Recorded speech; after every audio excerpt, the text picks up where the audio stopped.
Let's talk about rugby players. If they caught James Small, may he rest in peace. They caught James Small partying, getting tequila the night before a game. The audience goes, ach man James, stout. Hy stout hy klomp. Marshall Gibbs, hey, hy is stout jong. Because he's always been that character. He came into the thing with that naughty energy. The audience knows who he is. You can't do that. Yeah. You can't do that.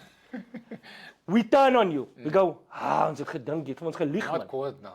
You weren't authentic. You didn't come in here with authenticity. Yeah. You told us you were a clean-cut, nice family man, and now we caught you here with catching on nonsense and drinking. And now we're disappointed.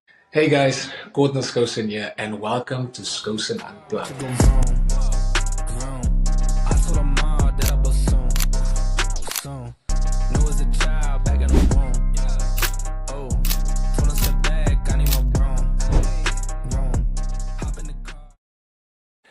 What's up guys, welcome back to the podcast. I'm your host Gordon Skosan and I'm coming to you live from Workshop 17 in Kluwer Street. I've got a very special guest for you guys today. He hails from a place called Hankey. We'll find out more about that in just a second, but we'll find out as well how he went from Hankey to traveling the world, making people laugh all over the globe.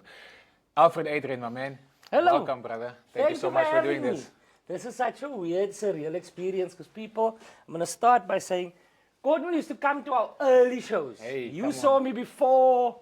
Remember our Wednesdays Yes, and our William Zanzi's? 100%. When you got your Springbok cap, we were so happy. I've never seen comedians so happy. We're all watching rugby that week. We were chatting the other day, me and Yeah. Nicholas, and we said how long it's been, you know. It's been more than a decade. I mean, It's I been met more you than a decade. guys a decade ago. When you you know, were and in it's Joburg been- still, yeah. It's been amazing just to see the transformation and how Thanks, man. how good God has been, you know, like all the plans, all the dreams, all the visions, you know, and everything just coming to pass. You know. Absolutely. It's been amazing to watch from the outside. Thank you, man. Thank you. And you know, you were, it's nice to always have people that has a better understanding of where the thing started. For all of us, because me and the Goliaths came up together. Yeah. So people don't always understand the dynamics. People think that I was a social media guy that became a comic. You know, I was always a comic. Yeah. I was just discovered through social media, but later, you know. But anyway. Now we'll get into that, man. I wanted to start, and I always start off by this, you know, like, how are you doing? You in Cape Town now? I don't know, you can maybe talk a little bit about how that move happened, you know, and what made you make the move as well. But how's life, you know, how are you doing? You know, I cannot complain. I'm very fortunate. My kids are healthy, my wife's healthy, my parents are healthy. I always wake up in the morning and I remind myself that life is at its best. It cannot be better than now. Yeah. So everyone is good, you know. We moved to Cape Town 7 months ago. It was the right time for us, the kids. I was here a lot. I was like, it was in an 8. Seems like Cape Town is the place to be. Everyone's coming here. My work brought me a lot, more so than I was doing more work out of town in Cape Town because most of my audience sits here. Yeah. And Joburg is probably my second busiest place. But then all of those things together, and I go like, it's time for a change, and it's been great. No, lekker, man. Lekker. And then obviously now we talked about Cape Town, but you're from a place called Hankey. Us, yeah. You know, the first time I heard of this place was when I met you. You know, when I saw your first set and you talking about where you come from. I'm like, Hankey, I've never heard of this. Like, where in the world is this place? You know, and can you tell us a little bit about that place? Like how it was growing up, you know, like obviously a little bit of background. Listen, people will say it's Hankey.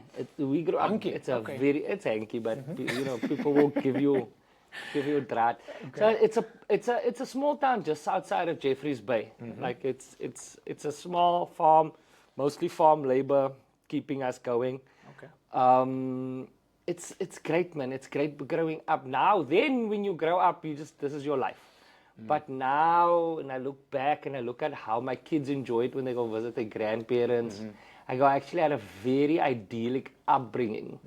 There wasn't, there was none of the pressures that comes with society today and social media and all those things. It was net 'n plaas laaitie, ons speel buite of ons kyk TV. TV begin 2 uur. It's a different time. So that's where I'm from. It's a wonderful place to be from. My parents are still there. My father was a shopkeeper. Okay. And my mother was a teacher at the school that she was a student at. So Oh, I wow. always say to people, Generation. my mother was at the same place for more than 50 years. Sure. She was a teacher there for 42 years. Wow. and she was a student there for 5 or 6 years. Yeah. That's hectic, Wow, man. That's hectic. So I did a bit of research, obviously, because Hankey Yeah. didn't know much about the place. Is the population still that small? Because it shows on Wikipedia about 11, 12,000 No, people. Or has it grown, obviously, over the years No, now? I think that population, well, the census we had back in the day, it was already 30,000 people. But I don't know if it's changed much, you know. I don't know if it's changed much. I think I would say around 30 to 40,000 people. And I speak under correction. Yeah. Oh, lekker. So obviously that's where you came from, and I want people to understand who we're talking to, and I always give the guests, from their own, soos hulle sê van die pertsebek af, if you had to introduce yourself, and make people understand who you are, how would that sound? You know, my introductions, I hate these elaborate Alfred is this. I don't like, when I actually, people ask me to introduce, to be, how they want me to be, how I want to be introduced all the time. I always just go up there and say, ladies and gentlemen, Alfred Adriaan, I'll take it from there. Yes. So it's a very simple introduction, but if you were to push me, I'd probably say, Alfred Adriaan, I'm a comedian, a husband, a father, a son, and a brother. That's what I am. That's fundamentally who I am. That's awesome, man. That's awesome. So now, obviously, people have this. Now, people follow you on social media, and people see all the success and all of that, But I want to take it a little bit back, because people think this whole thing that you're doing and all the success you built is an overnight thing, But obviously, it's not an overnight thing. Who was Alfred before he was the comedian? Before he met his wife? Who was that guy? Take us back to who that guy was. What did he do? Did you work other jobs before you started doing comedy? Give us a bit of an understanding of where you come from. So I just thought about it today for the first time. I've been a comedian now for longer than I was in my day job. Yeah. My father had a shop, so I basically grew up working. I grew up, and in a very good way. My parents were really good. I wish I had those mechanics in place. What sculpted the person I am today is very much a sense of responsibility and a work ethic my father started to build into me at around 9. 9 years old. Sure.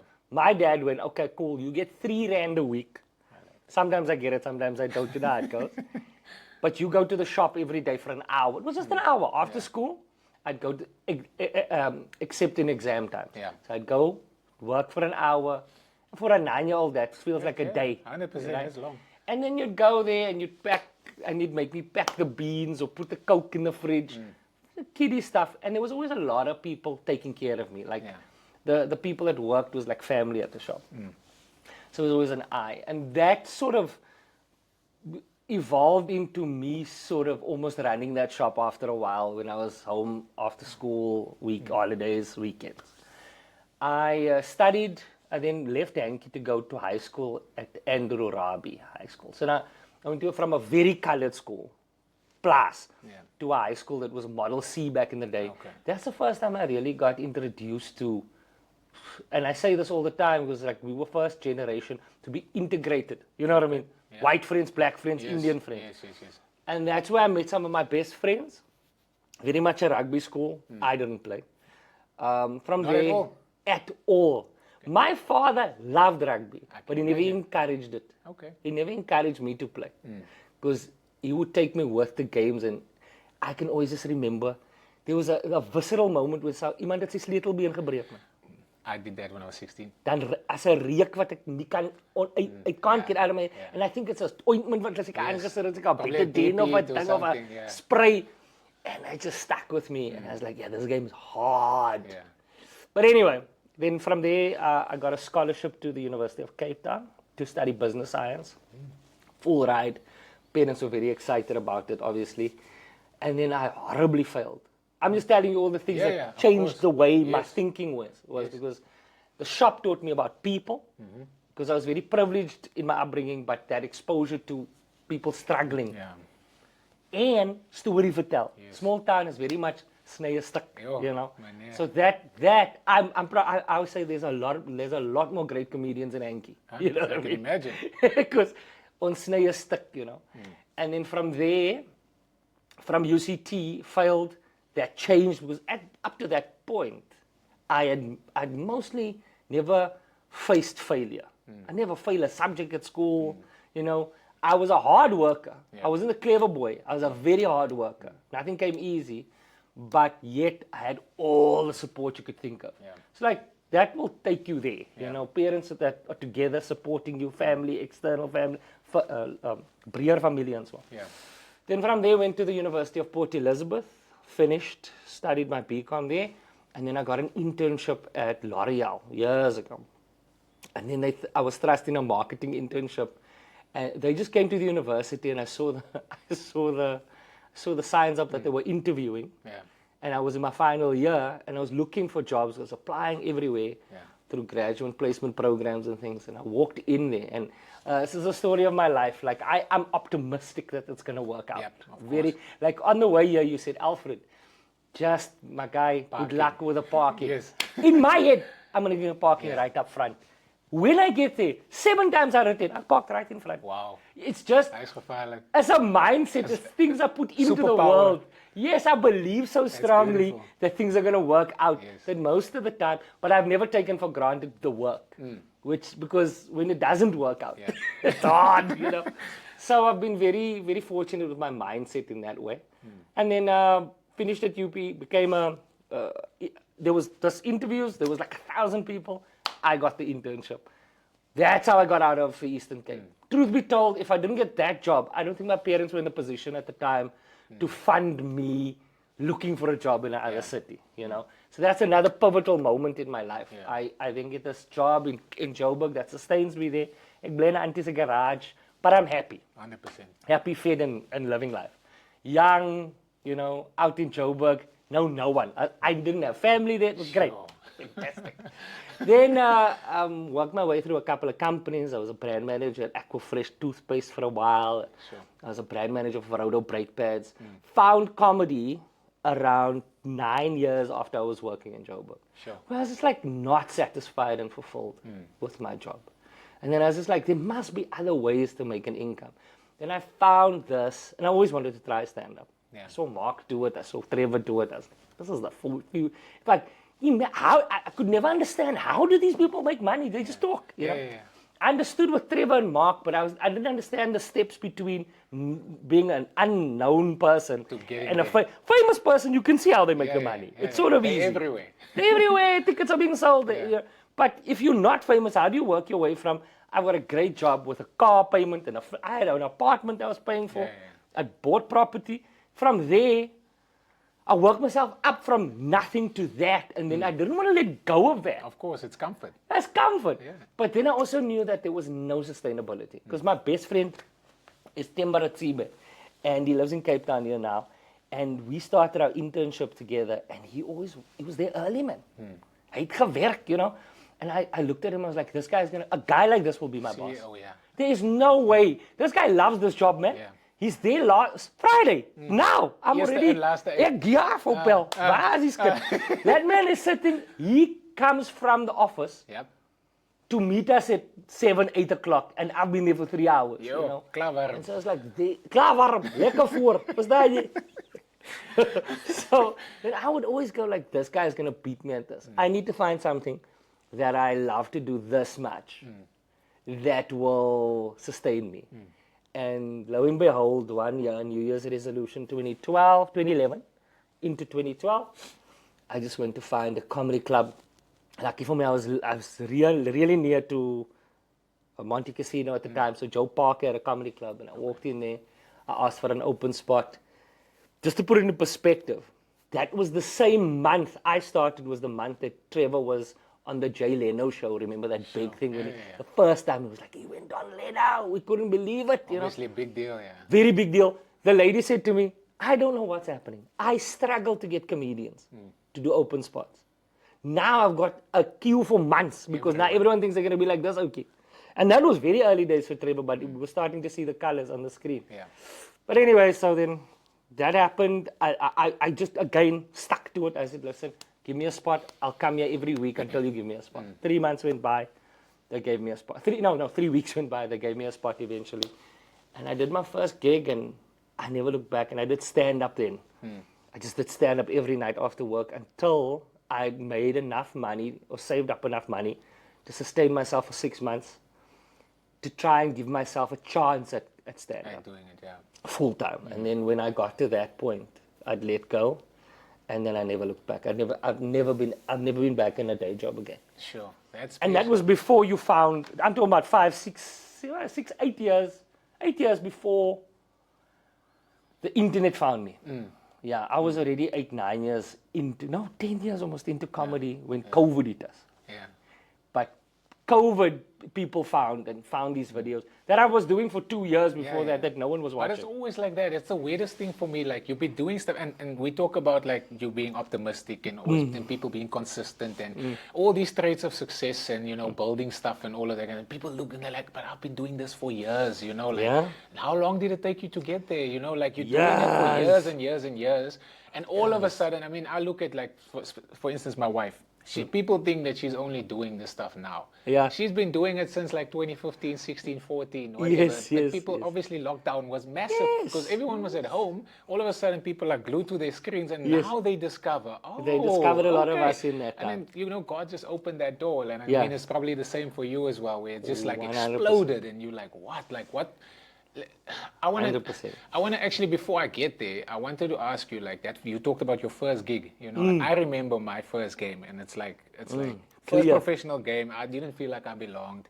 The way the guy introduced me, handed over my jersey, I felt like all of us, like, I'm like, yo, nah, this is me now. This is the dream I've always had. Like, you know, like, how was it for you? Obviously, you said you wanted to go into comedy, but you had the security of your job. You know, now you get your first gig. You know, what was that like? Was that like a mama, I made it moment for you the first time around? Or did you get that satisfaction of, yeah, man, I can do this thing? You know, like, what was it like doing your first gig? It was a little bit of, I can do this thing, but comedy is very different. Somebody weirdly enough today asked me, you know, how long I was in comedy. I had to fix a tire or something. And I told the lady, I said, you know, truth be told, comedians don't make it.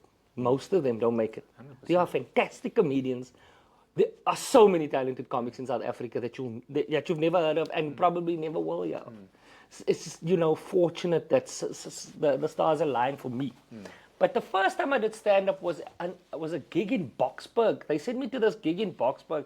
Joe Parker's club. They don't want to put me on at that club. They started you out at Carnival City. You must work. There was a burlesque show before us. I was glitter op die vloer. You know what I mean? It wasn't really the environment. Yeah. Walk out there, no one paid for comedy. So when people don't pay for something, they take it for granted. 100%. So it was me, a guy called Stig, very good friend of mine, Hannes Brummer, the Afrikaans actor, was on, and Vittorio Leonardo, who lives in Ireland, now was the host. Sure. I remember the day. I still had these images in my head about how I'm supposed to look as a comic. I had a hat on for some reason. Kom met 'n fedora en my kop is so I groot. want to see that picture. They're chasing the lion so that he used to break him. You have these like, oh, it must be in a way. You've got like, you're not quite there. You're green. You have visuals of what you think a comic should be. Yeah. But when I walked on, it was an English gig, but ons is in Brakpan. And instinctively, my instincts kicked in. I was like, wait, this set I wrote here, this thing, I'm going to turn it into an Afrikaans show. And I just started doing the jokes in Afrikaans, and they resonated, and they started laughing. And once you get the laughs going, you go, hey, something's Energy, here. So I was very lucky my first gig went well. It didn't always go well. And then afterwards, you could just never, I was doing it every night. I was doing it every night, anywhere, dingy bars, to any event, a charity. I was there, carnivals, I would do stand-up everywhere. I used to do the Sultan Bahu market. I used to do everything. The beer festivals in Pretoria, Baba J's before it closed. All those things. I just did stand-up every night because I loved doing it, and I found that thing. Yeah. But it wasn't as clear as what sports would be like. I'm pro now. Yeah. Professional comedians, it happened for me years after I was already being paid as a comic and headlining and pretty popular in the industry. But turning pro is more a financial thing for a comedian. Oh, wow. Yeah, because now I can only say I'm professional if I can sustain the life I had. And alles, yeah. Verstaan jy? As ek nog steeds die bond kan cover wat ek gecover het met die day job, while it was like that for me. Then I started to turn over, and then, you know, became a professional. And, it's just never, I've just been fortunate enough to be able to sustain it. And then mind you, that was many, many years before I became popular. I couldn't, at that point, when I was professional, the first 4 or 5 years of being a professional comedian, that's all I do. I was making my money out of stand-up as an MC, corporate events, weddings, golf day, After that, the audiences only came really heavily. I used to struggle to sell 40 tickets in Port Elizabeth. Wow. I couldn't sell tickets. I remember my first one-man show in Cape Town. We did a 100-seater. It was basically friends and my wife's family. Wow. It was like that. I also did videos for ages before it hit, Yeah. And now you're traveling the world. And now we're here. Countries. Wow. Yeah, we're here. That's insane. The beauty of it is that there's a lot of gratitude because I understand the past, but it came at a late age for me. Yeah. So I didn't spin out. Yes. And probably perfect timing. Yeah, probably perfect timing. And I had a little bit more life experience, and I was fortunate enough to basically married, settled, kid. I had a kid already when it started to really, people are recognizing me in the mall. Sure. But before then, I was just the MC everyone recommended for this function. Yeah. Affordable. Like affordable. Wow, that's worked. That's inspiring, man. That's inspiring to hear. Like, I wanted to ask you as well, like there's obviously a lot of comedians that might be watching or might find this somewhere, like what would you say, and it might be a tricky question, but if you had to summarize like a few points on what it boils down to be a good comedian, what would you say that is? I would say, it is a tricky question, but I would say a very strong self-awareness. Like you can't walk on stage, no one's laughing, come off and think it went well. Yeah. And I see a lot of people delusional in that way, right? And then sort of also I think that being a great talented comedian and then making a good living out of it, two separate things. I find my best comedians don't have business ethic, like any business, what do they call it? Acumen. Yes. So like, what's really been good for me was years in a shop, businesses that I built up. I had a DVD store in my father's shop, but I've always been in business. Yeah. At the core of what I do, I know those mechanics. I was in marketing, I knew those mechanics. At a very high level, I was working. Yeah. Those two elements coming together is what makes my life work right now. And of course, when I say self-awareness, one must know what is funny. Yeah. One must know what appeals to your audience. One must know when you should push the envelope a little, and one should know when to hold back. Yeah.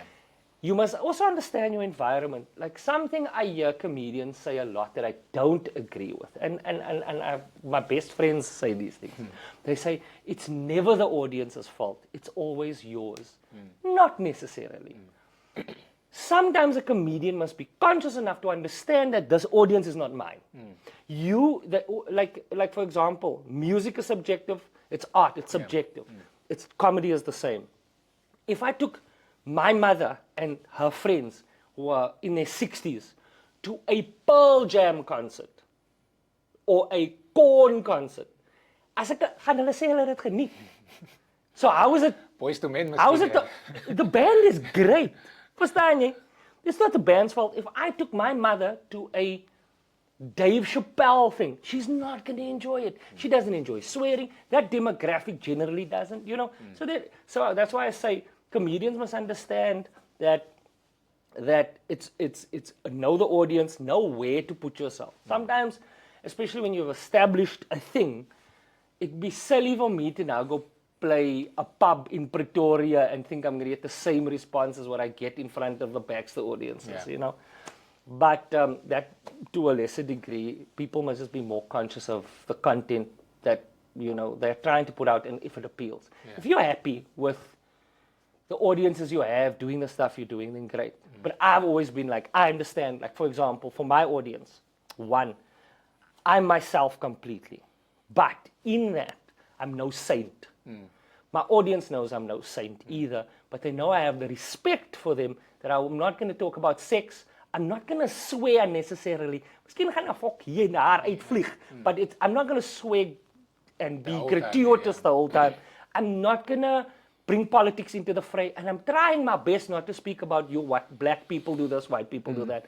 And that's just something that I've become conscious around because I know what my audience enjoys. Now, there are moments in my last show where I go, my audience is conservative, but it is necessary for me to speak about LGBTQ plus communities and the acceptance of them, and that you must just calm down, and maybe your kid is sitting there next to you and not knowing. Sometimes you must push that envelope, but it's a self-awareness thing.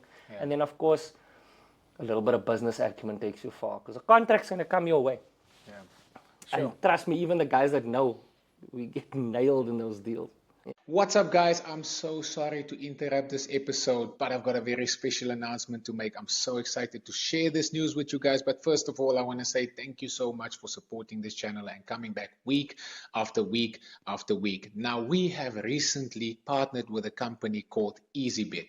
If you go down to the description below, there will be a link where you'll be able to click on the link. If you register and sign up on their website using the code Skosan, all capitals, using the code Skosan, all capitals. If you do that, you will be able to get a 50 Rand sign-up bonus as well as 25 bonus spins. Now, we're so excited about this. It's going to be for the next few episodes. So I want to thank you guys so much for making stuff like this possible. You know, this has been an amazing journey and we can only grow from here. And I want to say thank you so much for our partners, EasyBet, for making this a possibility and giving you guys a special offer like that. I hope you guys take full advantage of it. Enjoy it. Remember, T's and C's applies. Now back to the episode. So Alfred, you said a few things that was very interesting now, you know, and we talk about this a lot. And as a rugby player, you know, for me, or for us as rugby players, let me talk to myself. For me as a rugby player, you know, you get almost coached, or you find yourself in this space where you don't want to talk about stuff that might be taken up the wrong way, because it might be the end of your career. You know, literally it could be you could be on the front page of a newspaper or something like that. But then we have these conversations amongst rugby players or friends or whatever, and we feel like you guys can get away with saying whatever as a comedian, you know, like what is it true, first of all, and what is your view on this? Because you just mentioned now about being self-aware, understanding your audience, understanding your crowd, but I do feel like some comedians say whatever they want and they don't get into trouble. It's like, you know, like, or that doesn't kill their career. So I would say yes and no, but I would mostly say it's how you built your brand. Okay. The audience dictates how cancellation works. We look at things like, for example, if I came out and said something wild, now, chances are that people are gonna. If I went out and did a show where I was swearing top to end, most of the time I'm gonna lose a lot of people because I've built myself as this, you know, comedian that's pretty edgy, but that keeps it tidy in certain blocks, right? Of course. If you are a firebrand like a Dave Chappelle, he's built himself on that, you know. He introduced himself like that when he walked in the room to everybody. It's very difficult to cancel a guy like that because now we're waiting for him to say the wildest thing. Jim Jeffries is a wild Australian comedian. He says wild things. Jimmy Carr can say crazy things. I cannot get away with as much as what they can get away with. So it's again a self-awareness thing. I believe that canceling is overstated. I do think that, you know, like Louis C.K. got cancelled after his issues. But then he hasn't. What does canceling mean when you can still sell out Madison Square Garden multiple times? Still make your money. Yes. TV is not doing deals with you is what they did, you know. So, but it's all the way you set yourself up. If we remember, let's talk about rugby players. If they caught James Small, may he rest in peace, they caught James Small partying, having tequila the night before a game. The audience goes, "One James, stout. Hy stout hy klomp. Marshall Gibbs, hey, hy is stout jong." Because he's always been that character. He came into the thing with that naughty energy. The audience knows who he is. You can't do that. You can't do that. We turn on you. We go, ons het gedink, jy het vir ons gelieg man. You weren't authentic. You didn't come in here with authenticity. You told us you were a clean-cut, nice family man, and now we caught you here with catching on nonsense and drinking. And now we're disappointed. Now so it's all about your audience you've built. people paint themselves into a corner sometimes. That's why, even with my audience, there are moments where I must shake up the room a little. Yeah. Because I don't want to get too, I don't want them to get too comfortable that I'm the squeaky clean individual. Because I'm not. I'm really not. None of us are. Nah, I'm trying my best to accommodate you, but to a degree, Yeah. you know. So that's how I feel about it. The cancelling thing is about how you walked into the room originally, you know. That's a cool perspective to have, man. It obviously gives me a lot to think about. But then we get to I'm gonna say you and your wife. Obviously, I consider you guys as a power couple. You know, Power couple. The reason I say this is not like the whole stigma, whatever. All this stuff is. I love how you guys interact with each other. I love your videos. I like how you guys do things. How you built your stuff over the years. You know, you guys run everything mostly yourself, if I'm not mistaken. We do everything You know, ourselves. and it's amazing for me to see that. You know, like how did you guys meet? Because obviously, you know, I think that's quite a cool story. It must be a cool story if I think about your character and who you are. No, It must be it's very it's interesting. a combination of things. It's not as wild as what people think. It's one, I personally, I'm going to tell you a story that I haven't really shared with people. I was 33 when I met Natalie. Sure. Tired of dating. Tired of girlfriends. Tired of just exhausted. Yeah. And I remember having a conversation with myself and going, I'm done here. I'm done chasing. Yeah. I'm done. There's nothing out in these streets. I took my energy away from trying to find a girl, Yeah. and that was the time where that happened for me. Sure. Like 2-3 weeks later, I met Natalie. And then I was in a strange set of circumstances because I met Natalie. Me and Jason Goliath were together one night, and we bumped into my now brother-in-law. And I knew my brother-in-law, Adriaan de Wet, and he was always in my circles, but we didn't. Hey, bro, how you doing? Yeah. Hi, chommy. It's like a chommy in the You background. agree, but you just, Ons sien mekaar, ons float voorbij mekaar, ons ken nie eens mekaar se naam. But you know. We'll take a shot together. Hey, lekker, move it on. Right? You know how Joburg is. It's really social that way. 100%. And then I met him with his wife at the time. And I was like, I didn't even know you were married, bruh. That was a big joke because now they're like, how did he not know? But then Michelle took my phone number and Jason's phone number and she said, hey, we're going to be in Cape Town soon. If you guys in Cape Town in December, come out. I was supposed to come to Cape Town, but later that month. Then a sad thing happened. My mother was diagnosed with cancer. You know, thank goodness she came out of it okay. But this is now more than a decade ago. Sure. Then I was rushing to Cape Town. And me and my whole family rushed to Cape Town because she needed an emergency operation here at Vincent Palazzo. Sure. That happened, obviously very stressful, in an early December time. And then I found myself here early. And then Jason came down, weirdly enough, to do some stuff, to also be here on festive season. So I wasn't going to be here yet. Yeah. And then I got this call. I said, hey, you guys, social media, hey, you guys are here. We're having a party tonight. Walked into that party, again with the energy of, I'm just grateful my mother's okay. Yeah. This is the first time I can exhale because Just now I just breathe, got results 2 days ago to say she's going to be fine. Beautiful. But she's recovering here. So I told my dad, listen, just tonight I'm going to go out. Yeah. Went out, got there, had drinks with his friends, Jason, me, Donovan, Goliath. We were all together. Was Nick there? No, Nick wasn't there. And lo and behold, I remember Jason telling me, you know this girl's sister is pretty. Eh? I said, I couldn't care less. Geef my 'n gin and tonic. Yeah. My ma Ek is hier om te skit. Ek is hier om te skree. Ek wil net eers, I'm buzzing, my brain is, my bro, Just decompress. jou maat kanker gehad, jou kop zing, man. It's a lot. And I met her, and it was a very forgettable. Me and her, she's a very lively, effervescent person. I looked at her and said, hi, how's it? I didn't think much of it.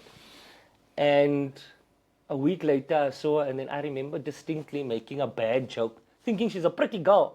And I remember distinctly making a bad joke and her laughing. I said, you know a girl smack you and she must laugh like that for a flow joke. Of course. And then weirdly enough, I said, I used to tell my friends, I was like, I'm calm with kindness. The next girl, because I'm not dating another girl that's 10, 15 kilometers away in Joburg. Yes. She must be near my house. Sy moet groot is. Ek het nie meer tyd vir die kinders nie. Yes. She must be extra. Then I thought she lives here. Ek sê, "Wat? Where do you live?" "No, I live in Joburg." Ek sê, Oh. "Where in Joburg?" "A street away." Oh no, die Here het mooi geluister. Jy is besig met my op. We went on a date over there, got a number of the group. Yes. Went on a date, and another thing happened. Like a date, all right, you know. Yeah. Sparks and flying here. It's okay. Yeah. You know, you can see a girl is okay with you. Yes, She's yes, not yes. looking at you like, yo, this is my husband. The weekend came, that same weekend, after we had a date on a Tuesday, the weekend came. She texts me, she goes, "Hey," I text her, I say, "How's it? We must do it again." Yeah, cool, lekker.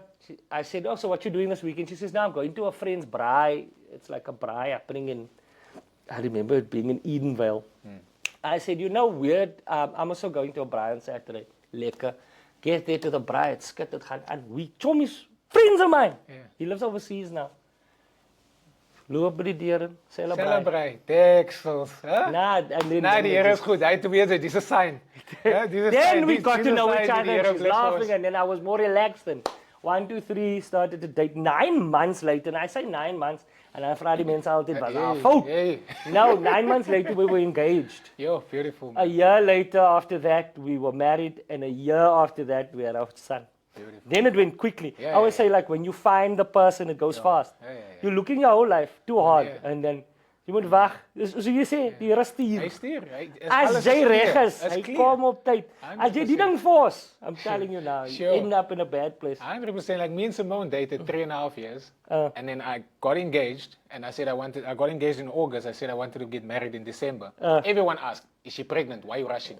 Like, hey, I waited 3.5 years before I asked this girl to marry. I'm ready. The only reason I asked to marry was because I'm ready to marry. Ek wil klaarmaak, you know, like 100%. you're saying now when you find someone, alles gebeur soos dit moet, you know. A colleague of mine, my ex-boss, Bianca, and I was still at marketing. She lives in New York.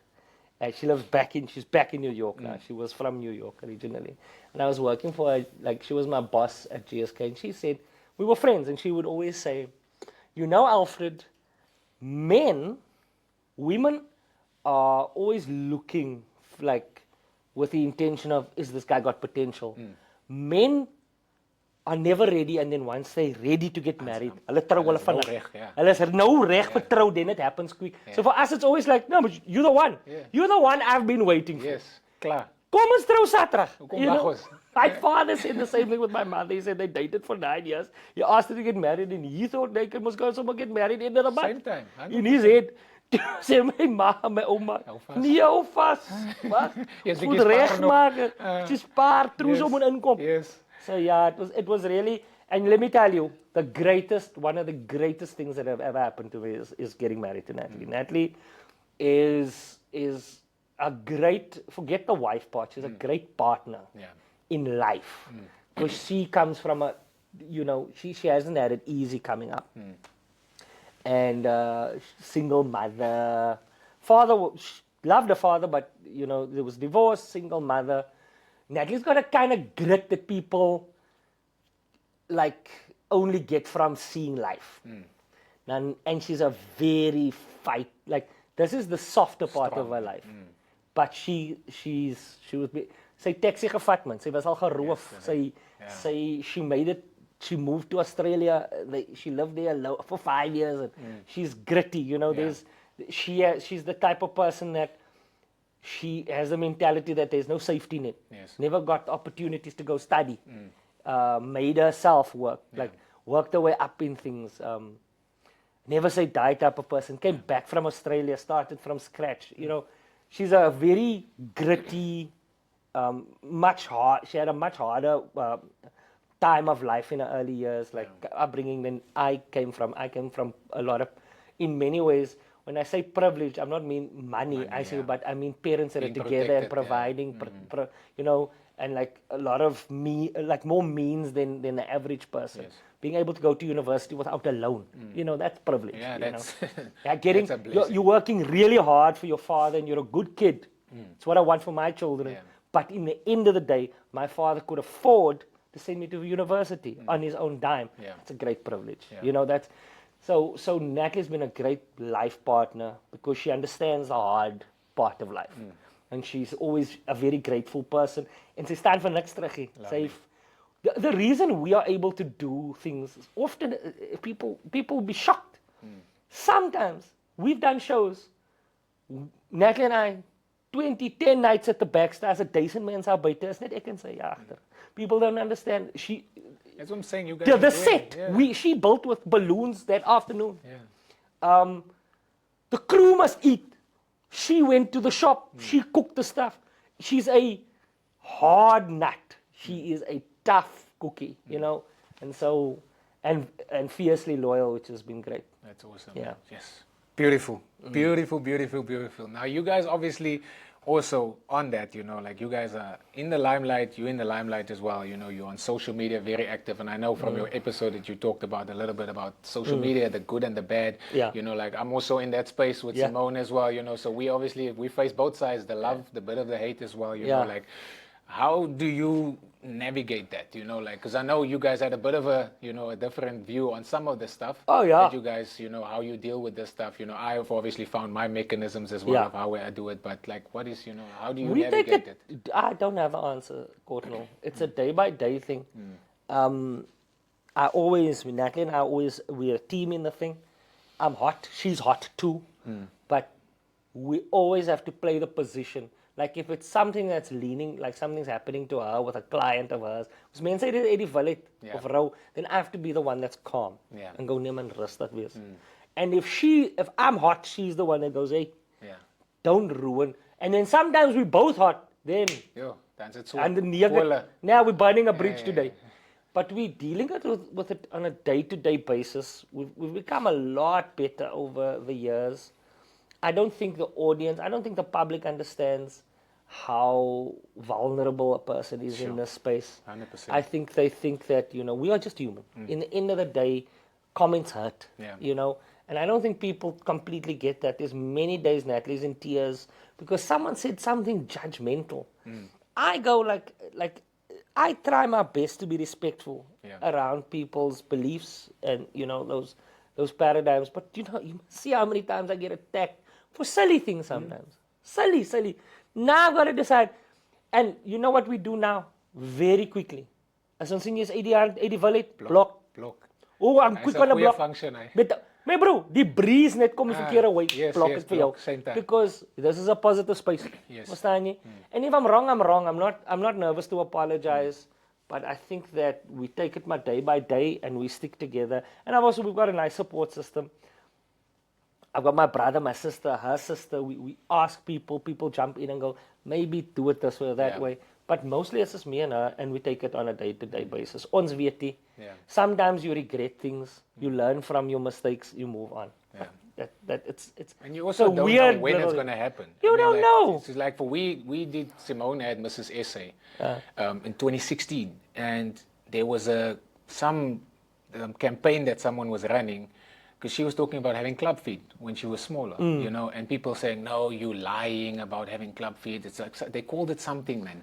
There was a word that they called it, but then it was like one person started and it was like a wildfire, like 10 or 12 people, but we investigated because we're like, Ella, wat gaat hier aan? All of a sudden, because now she's running towards the finals of Mrs. Essay, and all of a sudden this thing is popping up after an interview that she did. And we're like, but how can you tell me I'm lying if I'm telling you this is what happened? You know, like if I told you I dealt with this thing, how can you lie and then start a whole campaign? Obviously a sabotage campaign now, you know, and I'm like, we don't know how, where, what, whatever the case may be, but it obviously affected the campaign and it affected a lot, you know, but we eventually navigated. It was the first time we dealt with something like that where I was like, whoa, okay, like I've been a rugby player for a few years, but I've dealt with a stupid comment about my game, how good or how bad I am of a rugby player. But that's easy for me to navigate because I know what I do on the field. I know what I can do. I know my abilities, you know. I'm not going to let a 12-year-old that can't even pee straight tell me what, you know, what it is about a game or whatever the case may be. But that was the first time we had to deal with something like that. And I think from there, like you say, it's a day by day. You grow and you learn and you just find ways, you know, to navigate this. But I think a lot of people have this view, like you've got a lot of followers, you know, you're popular, it's this nice life. Everyone wants to be an influencer nowadays, you know, but people don't understand that the mental stuff that comes with that, you need to be so resilient and understand 100%. What comes with that attention and that no one's complaining about it, but do understand what that attention comes with. And if you can't navigate yourself in that space, you're probably better off just being behind the scenes, doing your thing, and not letting people know or into your life. 100% right. I think, yeah. You're right, and I go. I mean, I'll tell you a story. I made a video and I left it up. But this happens. I'm a comedian, so there's a lot of hot coming. Every now and then I say a couple of things that people don't like. Dan nie ek het op die internet. But I've also grown an audience that will protect me a little bit. That goes, nee, is so nie, man. Loyal man, yeah. I see the Nee, comments. wacht, Jay. Hou vast, there's the extra. Sure. So I said something. I made a video about attention deficit disorder, ADHD, and the video was around.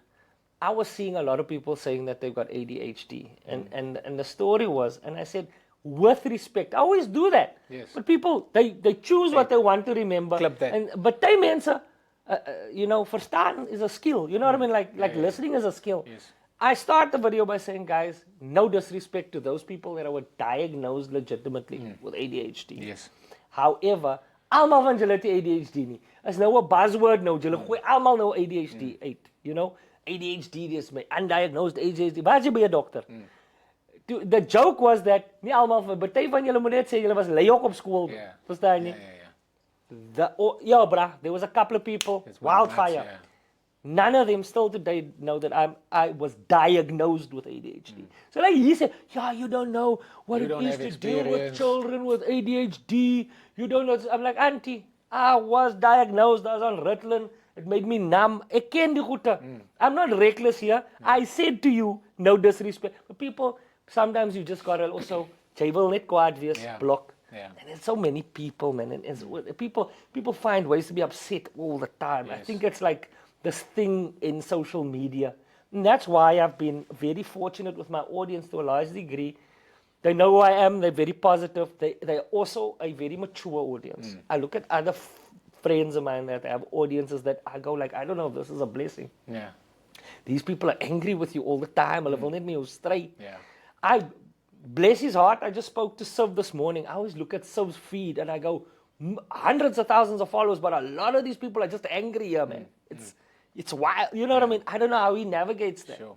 You have to be strong. Yeah. 100%. So on a lighter note, like you've been traveling now, like you traveled, is it the Netherlands that you went to? I was just in the Netherlands, yes. So, like how did it go? How was the experience? Is there anything that you took away that you learned and you're like, yeah, man, like this is cool? Like it's been great. I learned that South Africa is fantastic. I always learn that when I leave. Whenever I go, bless your heart. I can't wait to get home. These countries are fantastic to see. And I think that the thing I've learned recently, and I think with this last trip, I have gotten to the place in my life where I've had such fortune, thank God, right? I've had such fortune that I've been able to see countries multiple times. So I'm more realistic now when I see these things. Yeah. I always tell people, like, the first time you go to London, the first time you go to New York, it's excitement, it's the buzz, it's the energy, it's all that. Now I've been there a few times and I go like, I can see past. You see all the issues now as well. People are working hard here. The uncle is 70, het lyk hy skoene is skeef geloop. Die land dat nie ek jok maar, and so the outtakes are always that first of all, I'm very grateful that I have audiences. South Africans are great because they export themselves. 100%. So I can do shows in countries and they are so good. They come and they've got such a positive energy. And in Afrikaans? Engels, ek mengel som. Sure. But all these shows are basically English. All my shows are basically English. So, like for example, I always tell people, if you want to see, you want a great time outside of South Africa, come with me to Auckland. Auckland, New Zealand. There's so many South Africans there. My bro. That's baie. Dat nie. When we used to go on tour, it's like you walk, you speak Afrikaans, and I say die mense, hey, ons hoor jy wat jy lê. Wie was hy? A lot of South Africans. Mark and I just went last year before I went. I remember the people from the theater telling us, are you sure you can sell tickets? That's a big theater. To sê ek nee maar, ek gaan maar die kans vat, hier is die geld. And then those South Africans came out, my friend, 9:30. They're waiting for us to come. 9:30 op 'n Dinsdag aan. Full. Then I go, it's such a gift, it's such a privilege, so I get to see these things. But the recent takeouts, especially after the Netherlands and multiple times now going, is that You know, South Africa has so much to offer. I come home with such gratitude to be here. It's beautiful. We have our issues here. And the nice thing is that when I speak about South Africa, even if I make jokes on stage, the audience that live in those countries will always go, yeah, it's a beautiful country to live in. And they miss it as well. Oh, of course, They're there for must their have- reason, That's, but they miss that's why home. we're selling out. Because 100%. they also want a little bit of home again. 100%. So now my outtake in the recent one was it was fantastic, but we're very grateful for where we are from. That's awesome, man. That's awesome. And then, you know, what's next? So this is the end of March. This episode is 2 weeks from now. You Yes. know, like what is next? April, May, June, you know, in the next coming months, what's next? And then So- obviously I want to talk a little bit about your podcast as well. Like what of is it course. all about? You know, what can people expect to see? Where can they find it? Yes. You know, all of that. The floor is Okay, yours. of course. So now listen, the way I'm now. So after I did Unfit in 42 years ago, we recorded that and I shelved it. I'm waiting. I'm waiting. And then after With that, release? yeah. And then after that, the Alfred and Mark show was very well received, and I felt that the audience had a lot of me advertising to them, a lot of me, hey, here's a show, here's a show, here's a show, here's a show, and I just wanted a break for myself and my family. So for the last 3 months, with the exception of doing a couple of shows in the Netherlands, I've basically taken a break from promoting shows. And then I've been focusing primarily on my family and primarily on the podcast, and just also to recharge the creative battery, because I was touring, I tour about 53 cities and towns to 60, 70 cities and towns every 18 month cycle. It's a lot. That's a lot. And it's a lot of jokes to be written, and it's a lot of, you need time to sort of And like take energy. stock, and you get what Rob van Vieren calls adrenal fatigue, and that's a thing. So it's high adrenaline every night when you go out there. I know you know that.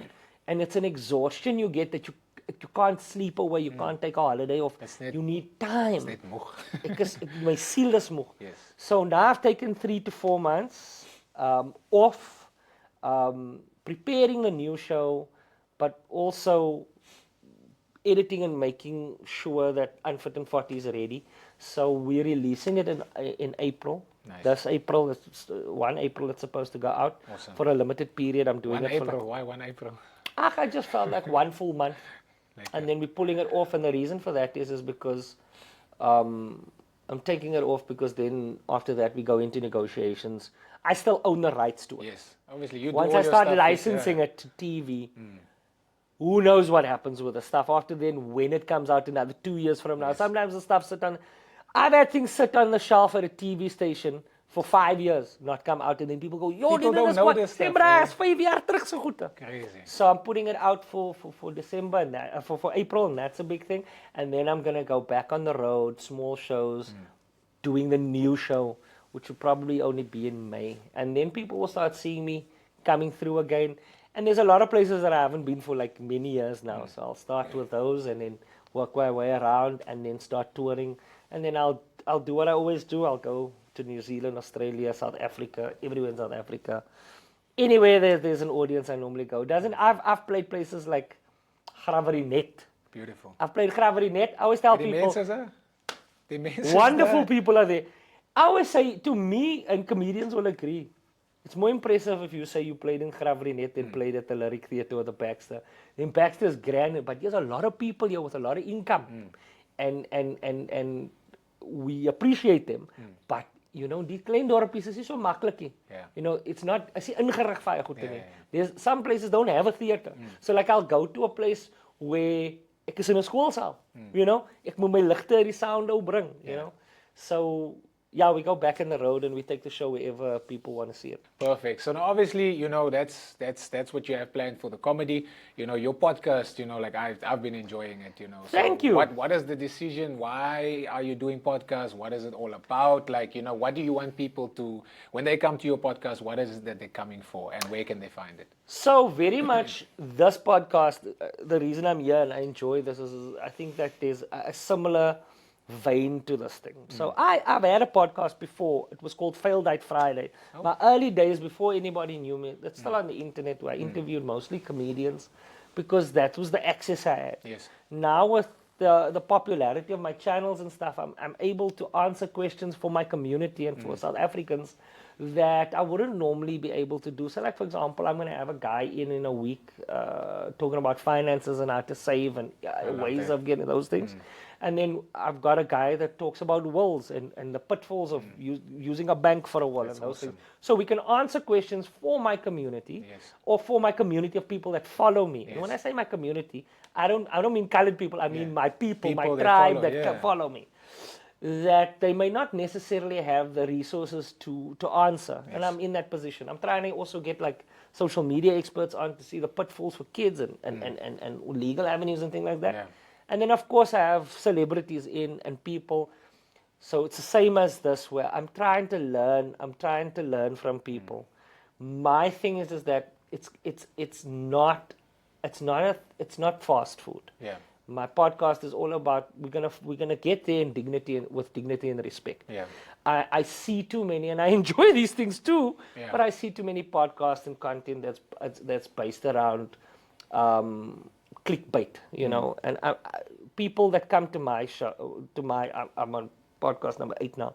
People that sit in the chair are safe with me. I'm not here to embarrass you. I'm not here to bring out the ugly. I'm here. Let's have a conversation. If you want to talk about something that's a little like sensitive, you're welcome to do so. But if you don't want to, but if you don't want to, you don't. We had and people have been so honest. I mean, we had Darren Simpson on, and I've known Wackett for years, and he spoke about his brother and losing his brother to a violent murder, like basically. And no one knew about that. And that was a very fragile moment. I had to stop the podcast and go, are you sure you want to share this? So that's where we are. I'm not the guy that goes, tell your story so I can get the clicks. No, not doing that. We're going to get there slowly if we have to. It's going to be a dignified way. But when we get there, we're going to arrive in class and with respect. That's really what it's about. I'm also very interested in chatting to people. We will have you on eventually because it was a lot about me. I think I want you and your wife on same time. Awesome. And then I think that, just interesting conversations about where people are in their lives. And what's nice about this podcast, you let people speak for long enough, they become more comfortable, they become more honest. And the audience can take out the realities out of people. You know what happens 100%. In this chair. People can only put on it's like the Big Brother effect. People only put on that facade, the camera's on for about 15 minutes. And they forget. Dan begin hulle die waarheid uitspoeg, you know. And even in that, I will give you many times, I've had podcasts where I go, I don't think this one should go out. I tell the person, I go, nee, ons gaan nou mee uitsit. Nee, put it out. I said, trust me.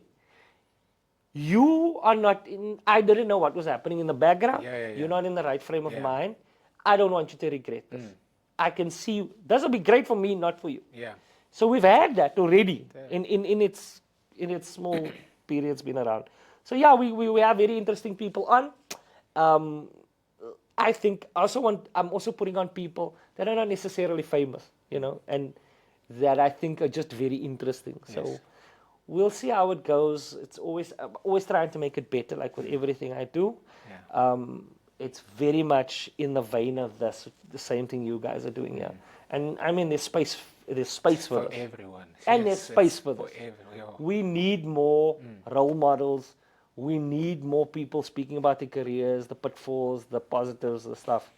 We also need to get kids out of the mindset of just wanting to be a YouTuber in the future. There's nothing wrong with that.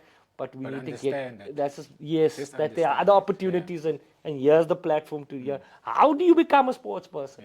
I dig in the detail. We had Ruben Ruffle on. He's coming out on Monday. And Ruben Ruffle, I made him talk through because he never went to train. He never went to a college. And he's the most famous chef in the country. I made him go through the granular detail. It's not for everybody. But it is for that child that's thinking, I want to be a chef. 100%. Oh, he comes from an area that I come from. Oh, that's how he did it. And now he's there. I want people to unpack those mechanics around. Because when I was at home, you know this. JK, how do I become a comedian, right? There's Trevor Noah. There's Mark Lottering. And here's Alfie sitting. Hoe maak ek? What's But next? there's nothing on Google that you can That's search for. nuts. You can go search. I can't Yeah. find out who's eating what for me to look like this or all of that kind of stuff. When I'm looking at Brian Abena, I used to go Google, what does Brian Abena eat to Yeah. look and run like this? Yes. They show me diets of potatoes, this and that. That's Yeah. not the right stuff. But if Brian 100%. Abena sits here and he tells me, Yes. now I'm a lighty watching and I'm like, wow. Do you know what I mean? And that's what this is all about. It's a rich environment now.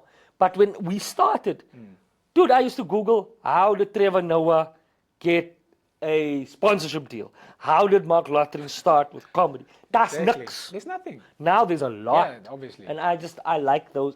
Because a lot of the education is coming through these things. Anyway, It's very similar to why I do this. Yeah. It's so cool. It's so cool to hear that, you know, Yeah. that there's so many similarities. But Yeah. you know, like I've got one more question for you. Sure. And you know, like you can go as deep as you want into this. Yeah. You know, what would Alfred tell his 13-year-old self? Sitting here now, what would you tell your 13-year-old self? I would quite simply say, my boy, don't be so hard on yourself. I was very hard on myself as a child. Mentally, I put a lot of pressure on myself. It will, as long as I was a good boy, man. I was never involved I never had a sip of alcohol until I was like 22. The freedom. I didn't try, I still don't know pills and powders. I was very diligent at school. I wasn't the most clever boy, but I was a hard worker. So that boy was a good boy. I was a good kid, you know. And so I would tell him just to not be so hard on himself, that, you know, what will be and work out as long as you keep trying. I was always going to try the best I can. I see it in my son now. It's a weird thing. It's awesome, eh? I see beautiful to exactly what's happening to you. Yeah. And now I've got the challenge of, how do I communicate with this person In his knowing yes, So he can understand. 100%, because yeah. they don't receive the message from the parent like there's communication barriers, you know. So yeah, I would quite simply tell young Alfred just to, you know, work hard, do everything you've been doing. You're on the right path. Keep doing that. Just don't be so hard on yourself mentally, boy. It's gonna be okay, you know. Because a lot of the times, kids out there are very hard on themselves. And in the world of social media, I can't imagine growing up in this didn't time. have that. Wow. I really, I hope I have the strength and the resolve to stick to this. But I really would like to get my kids, I would only like them to get onto like a phone when they're 17, 18, maybe older. I don't think people have the emotional maturity at primary school and high school to be able to deal with the things that you see happening in social media and how easily it is to manipulate a vulnerable child in his adolescence. 100%. You know, so it's a wild world to be a parent in now. Eh? Yeah. And my parents and your parents don't have to deal with. Yes. I haven't watched this thing, but there's a show on TV. I was just going to tell you. Talking about adolescence. this. Yes, Adolescence. adolescence. It's crazy. It's about this Did you kid. watch it? No, apparently it's intense. Ek wil nie crazy. ek my hart gaan breek. But I don't, Eye-opening though. the guy said, but he was fine. He's in the house. So many times we create a safe physical environment for our children, and there's a big black portal in their hands that we're not watching. 100%. And so that is the scary part of where we live now and how we manage these things now. Because I was just having a chat to my son, and you realize how vulnerable kids are. It was his birthday 2 days ago. And so I took him to the Spur. Of course. Tradition. People with a taste for life. Hey, man. Yeah. You must give Come us on. free Spur. Come on. Anyway, so we went to Spur, and on the way back home, he was with his granny in her car because we were too many people. So he decided he's going to drive with granny. And there was an accident, but I think there was some drug-related thing. So they had the dog unit out there, and the dogs were smelling. And we got home, and he took a shower, and I was in there checking if he did his teeth right and all this. And he said, "Dad, there were dogs there. It's Masieva. The dogs there, and what did the dogs do on him?" And he asked me something where I go, "Yo, my kid, sometimes you look at a child and you make him older in your head than what he is." Because he said to me, "Dad, there was dogs there." I said, "What were the dogs doing, Fry, for me?" He says, "No." He asked me, "Dad, what are the dogs doing? Why do they have dogs?" I said, "No, my boy, maybe they were probably looking for drugs in the grass because sometimes there's a..." He asked me, "Dad, what is drugs?"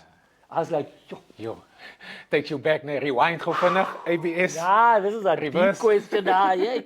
So yeah, I'm terrified of, we're in a different time. It's crazy, man. You know, Yeah. like it makes me, when you were talking about your 13-year-old self now, I just thought as well, like, you know, what would I tell my 13-year-old self? Yeah. And I think, you know, for me is to say, dream bigger. You know, like, Oh, because fantastic one. all the dreams that we've had, or you, or obviously, and me, I'm living that dream now, Yeah. you know, but I never thought I would. Yes. You know, like Yeah. how amazing it is to be able to live your dream. The same dreams you, as the lighter, you Yes. said, I want to do this. You know, Yes. like for me, I want to do this. I would say dream bigger because That's a great there's one. no limit on what you can dream. It's free. You Dream know, is free. And you might get there. Dream is free. So, and you know, so might get I, there. like, ik krijg nog goosebumps, as you could say. Like, I'm just thinking of the term, like, I'm thinking now, what would I tell my 13-year-old self? I would just say, dream bigger. You know, there's no dream that you can dream that's too big because it's free. You can, I mean, I'm living my dream. It's crazy. Yeah. Sometimes you have to pinch yourself and say, is this real? You know, like, it's special. But yeah, just on what you were saying as well, you know, like, it's very interesting. Like we had a situation with CJ playing, we were in England and he was playing Roblox. And, you know, we allowed him to play the old iPhone. We gave it to him to play games and stuff like that. And then I'm hearing him talking in the room and I'm like, hey, who is this brother talking to? He's playing a game there now. Go into the room. See, Neefie's in the chat box, busy chatting to someone, but he's using the audio to type out the message. So he's using the audio, typing it. He's busy chatting to someone. Yeah. And he was 4.5 years old. It was Yo. the first time I had to explain to him, like, do you know who you're talking to on the other side? You don't know that. No, it's a friend. I'm like, no. You don't my know who boy. that took it away. They haven't played absolutely. Roblox ever after that. I'm like, That's what? why my kids like, don't I have play to deal with Roblox. this 4.5-year-old chatting online. No And that's way. when we decided, you know what, we have to be really intentional with Yeah, how we look at these things. 100%. And it's not a doom and gloom, all of this. This is an amazing thing. Yeah. It's so much access manage to life, you know, and what you can learn and all of that kind of stuff. But just, you Manage. know, understand what it is as well, the other side of it as well, you know. So that's when we realized, as my wife and I, like, okay, we need to keep our eye on what these kids. So we've got these parent-safe devices now, 100%. where you have the code and the hours, and that's they can us. only access certain apps. And I've got a thing where I can see what Yeah. you're doing on your thing as well from my device. Yeah. Ik kan zien dat jy in 'n ander app ingegaan het. I feel like that's a necessity. You absolutely for have to every be. parent. You I'm know, like, sorry. you must You've know gotta what be they're like doing, that. you know. So This is another thing that, I mean, I don't know if you have time, but another thing is, and people don't ask me this, but I'll answer it for you. I'm extremely conservative. I am what they call very conservative. Now, what that means for people that are listening is, I am extremely tolerant of people's life choices. Yeah. I believe in freedom to a large degree. You can be who you want to be. I'm all for the LGBTQ plus community to live their lives. I've got family there. That's not what I mean when I'm saying conservative. I say I'm very old school values. Greet adults is adults. Yeah. But with that being said, it's more of a thing of protect your kids and protect your people. And if that means I'm somehow an old fogey or whatever, then that's fine. Yeah. But this thing you're saying now is that I don't believe, for example, that kids should have access to that degree at all. I think 16-year-olds shouldn't have a phone. sure. And I tell you why, because I go, when I was 16, I was probably at the most vulnerable. Yeah. Forget a 4.5-year-old. You can a 4-year-old is a very vulnerable person. But a 16-year-old leaves your house. You don't think about it. He's going to the mall. don't Is know he where going to they're the going, mall? yeah. I don't even let my like when we play PlayStation. I keep it offline. There's nothing online. There's no one that's speaking to my child without me knowing about it. None of these. He asked me for a phone. I said, "Good luck, buddy." He's got my old iPad, the eldest one, and none of it's online. All of it's encoded. He's bored with what he can watch, so he comes and asks me for certain things. So, like, but take it as a Spider-Man that's not in his age category that I'll watch with him. Yes. But I'm extremely old school when it comes to parenting, and I think we need to. Some of the stuff that we've moved forward is great, but we just need to have controls on these things. Because, hey, bruh. It's rough out there. But bro, what is this thing that they play with the tokens, man? Where the lighties are. You fly in. What's it? I know everyone knows this thing. Oh, it's the biggest game. At Fortnite. Fortnite. Yeah. I've never played Fortnite, but I've seen my cousins play Fortnite. Yeah. And then I go to one of my family members' house, and like my little nieces and my nephews are there, en die manne is in hulle kamers, man het 'n man het 'n hulle speel saam. man het 'n Xbox. Eerstens, wat gaan hier aan? Hoekom julle twee nodig? Then you hear how the language people use, bro. I'm conservative, man. I'm like, why are you Shouting like that? lelike goed terwyl julle mekaar so vloek? Then I go like, because they very much, you wouldn't send your kid to play PlayStation at a bar. It's almost like that. Like you go like, the brother, I've played online. I've heard it once. I know what's happening. That's why I stopped playing Call of Duty. I'm like, yo. Nee, is rof op wel. Nee, is rof. Nee, is rof. Ek kan my maak nie so gevloek raak nie, man. En ek kan nie by jou uitkom nie. Nooit. Nee, is rof. And I don't think some parents know what's happening, bro. I don't. And you know what? When we were kids, and I'm gonna wrap up here. When we were kids, you know, a kid can hide a thing from a parent. You know, like I know I could get away with certain things. My dad had no idea what tech was about. I could get away. If my dad was living in this age now, I'm running circles around him. So I'm also conscious about my deficit because he's 7 now. But I know in 3-4 years I'll say fair for my age. I say fair for me. Sharp. Yeah, I'm lucky. It's the school which will go unmentioned. The school I'm in, we all signed a cell phone free. It's a cell phone free space. Lovely. So I say lighty met phones. Let kids develop on their own, man. 100%. Yo, Alfred, brother, I want to having say me. thank you so much for coming through. You know, I think we covered so much, you know, and I think it's amazing. Obviously, I love when, you know, for me, I always tell the guests, I love when you elaborate and you open up and you share your thoughts. And I genuinely, I enjoy that because it allows me to learn and understand your mind, understand what you're thinking about, for people watching to understand like who you are as a person, because that's essentially what we're getting to. We want to get to understand who is Alfred and what is he all about. And once you start talking, people get to know that and they get to see that. So I want to say thank you so much. I want to say thank you for your time, you know, making yourself available for this. I know, obviously, we wanted to do this a few weeks ago, but you were traveling and everything. But I'm so happy that, you know, all the stars aligned, our schedules aligned, you know, and that we're here today. You know, I just want to honor you. You know, I want to say that I look up to what you do. You know, I'm inspired always at that. You know, I always say, like, it's nice for me to be able to say that I met you so many years ago. You know, we're able to still rub shoulders, you know. And here we are 10, 20, 10, 12, 15 years later, you know, and we can see the goodness of God. We can see, you know, and I'll always give the glory to God because it's, you know, I'm a man of faith. So you know, I would love to give God the glory for what we are able to do, what we are able to influence and impact each and every day. You know, but I just want to honor you, man. I want to say thank you. Listen, thank you so much for having me. And I will say this as well. As like I've been watching you for years. I saw it all. I saw you go from, you know, provincial rugby into, and I've always seen the dedication in you. I always admire people that are the real thing. I said this to Ruben Ruffle. I'll say this to you. I go, especially with the colored community, and I hate making things about race, but I love when the proof is the pudding, you know what I mean? When there are people in society that we can look up to that hasn't let us down, that hasn't, that's a scandale, there's a, you know, and those people are creating platforms where being decent and doing the right thing is being promoted. And I look at you and your wife, and I look at the way you run your family and your kids and stuff, and I'm extremely proud of what I see. And there's no bigger honor a man can have in this world than being a good husband and a good parent, you know. And we all fall short of what we try to be mentally, but it's always us trying our best is 100%. The most important thing. So, 100%. Congratulations to all that. En sit hier groete daar vir die vrouens. I can be you, man. Thank you so much. Guys, thank you, sir. I hope you guys enjoyed this. Don't forget to like, share, and subscribe. It's been amazing. I'll see you guys on the next one. Signing off. Ek raak ouer en ouer, nee. Ek hoor myself soos 'n ballie praat. Julle moet regkom. No, man. I told her mom that I blow soon.